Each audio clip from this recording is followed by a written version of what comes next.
कैसे करना चाहिए बाबा हमें बता रहे हैं। पत्नी का बहुत आदर करना चाहिए। पत्नी लक्ष्मी होती है। घर में अगर लक्ष्मी का आदर नहीं होगा, लक्ष्मी का सम्मान नहीं होगा महाराज, तो फिर घर के देव चले जाएंगे। और ये हम नहीं कह रहे, बाबा कह रहे हैं कि जान प्रिया मेरी प्रिया है, तो कितना बड़ा आदर दिया, छोटा मोटा नहीं, बाबा लिख रहे हैं जान प्रिया आदर अति कीन्हा। भैया पत्नी केवल चौका चूल्हा करने के लिए नहीं है। तुम्हारी बुद्धि तो ऐसे कुछ होता, इसे बोलते हैं महाराज कि तुम्हारी बुद्धि तो इसी में फंसी रहती, तुम किसी लायक नहीं हो। और ये आप शब्द पत्नी को कभी नहीं बोलनी चाहिए, क्योंकि पत्नी आपकी अर्धांगिनी है। और जिस घर में पति पत्नी का सम्मान धरातल रहता है, समान रहता है महाराज, उस घर में भगवान आते हैं, उस घर में माता लक्ष्मी स्वयं चलकर आती है। और जिस घर में पति अपने पत्नी का सम्मान नहीं करता, उसे गाली बकता है, उसे इधर उधर की बातें सुनाता है, तो वो भी उचित नहीं है और उसका प्रभाव आपकी संतानों पर अवश्य पड़ेगा। इससे प्यारे हमारे यहाँ लिखा गया है कि अपनी पत्नी के अलावा किसी के ऊपर भी पत्नी जैसी दृष्टि, पत्नी जैसी चाल लेकर मत घूमो। मन में किसी के लिए भी पत्नी जैसा भाव कभी नहीं आना चाहिए। पत्नी जैसा भाव केवल पत्नी के लिए ही होना चाहिए।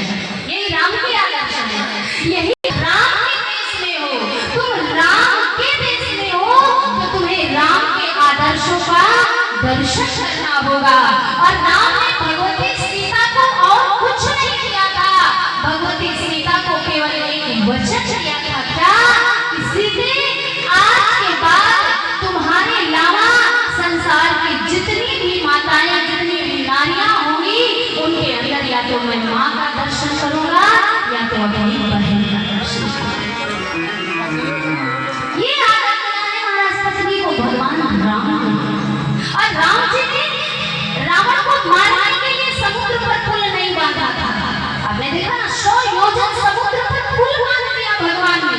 इसलिए नहीं कि रावण को मारना है, इसलिए कि मेरी भगवती कहाँ पर बैठी है, मेरी जानकी कहाँ पर है, और जानकी को समुद्र के सीने को चीर कर मैं जाऊंगा और अपनी पत्नी को वापस लेकर आऊंगा।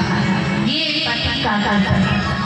इसलिए पूज्यपाद बाबा गोस्वामी लिख रहे हैं कि अपनी पत्नी का सदैव सम्मान करना, और जो पति अपनी पत्नी का सम्मान करता है महाराज, फिर उसके ऊपर भगवान की कृपा। बाबा ने लिखा, सो परिनार लीलार गुसाई तजो चौथ के चंद्र। ऐसा मत करो, क्यों? क्योंकि अगर दूसरी परिस्थिति के ऊपर तुम्हारी कुदृष्टि पड़ेगी तो तुम्हारे जीवन में वैसा ही कलंक लगेगा जैसा कलंक चौथ का चंद्रमा देखने से लग जाता है। इसलिए इस दोष से तुम मुक्त रहो। सम्मान अपनी पत्नी का करो, आदर सबका करो, लेकिन पत्नी जैसा भाव किसी के सामने नहीं रखो महाराज। ये हमारे आदर्श है, ये हमारे संस्कार। और बाबा बता रहे जान प्रिया आदर अति कीन्हा। बाबा ने बाबांग बिठा लिया, मामा बाबांग ने आसन दिया। क्यों? क्योंकि अभी तो पत्नी बन गई है और पत्नी का स्थान पति के बाबांग में ही होता है। बाबा ने कहा, देवी आज बड़ी प्रसन्न लग रही हो। भगवती ने कहा, आज मैं प्रसन्न हूँ क्योंकि मुझे ऐसा अवसर मिला है। बाबा ने कहा, कैसा अवसर मिला, कोई बात चल रही है मन? मैया ने कहा, महाप्रभु की कथा जो सकल लोक हितकारी, सोई पूछन जहाँ शैल कुमारी। आज शैल राज की पुत्री शैल कुमारी बाबा शंकर से कथा पूछने जा रही। कौन सी कथा? ऐसी कथा जिसमें समस्त जगत का कल्याण छुपा हुआ है। और आज भगवती पूछने जा रही है महाराज, उसी के द्वारा आज राम कथा की गंगा प्रकट होने जा रही है। बाबा विश्वनाथ ने कहा, देवी तुम्हारे मन में कुछ बातें हैं तो पूछो, तुम क्या पूछना चाहती हो? सो महाराज पूर्व जन्म की सारी कथा माता पार्वती ने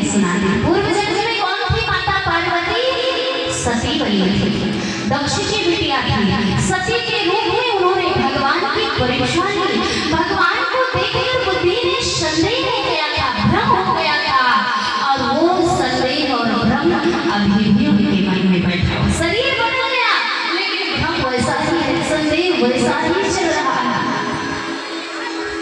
तो माता पार्वती को याद आया कि मेरे